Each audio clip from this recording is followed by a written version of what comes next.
নমস্কার বন্ধুরা, আজ হলুদ বাটা মেখে স্নান সেরে খড়িমাটি ভিজিয়ে রেখে দিয়েছি।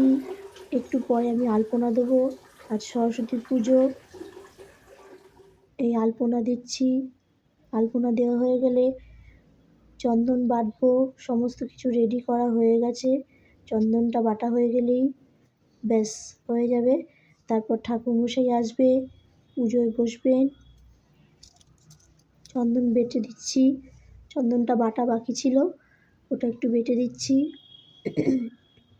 এরপর ঠাকুরমশাই এসে পড়বে। ওই যে ঠাকুরমশাই এসে পড়েছে, পুজো শুরু হয়ে গেছে। ঠাকুরমশাই ঘট পেতে তার চারপাশে আবির, অভ্র, পঞ্চরত্ন, পঞ্চগুড়ি যা যা সব দিতে হয় দিয়ে সাজিয়ে দিয়ে পুজোয় বসে পড়েছেন। অঞ্জলি দেওয়া শুরু হয়ে গেছে। সবাই অঞ্জলির জন্য ফুল বেলপাতা নিচ্ছে। আবার অঞ্জলিতে বলে নাকি পলাশ ফুল দিতে হয় মা সরস্বতীকে, তাই পলাশ ফুল দিচ্ছে সবাই।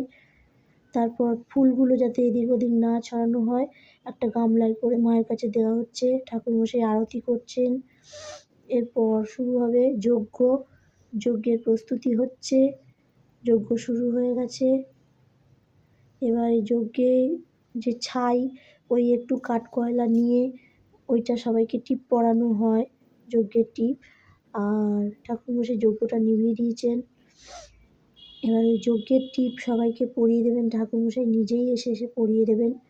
এইটা পরলে নাকি খুব ভালো। আর এই যজ্ঞের ধোঁয়াটা আমার খুব ভালো লাগে দেখতে। সবাইকে ঠাকুরমশাই এসে যজ্ঞের টিপ পরিয়ে দিচ্ছে।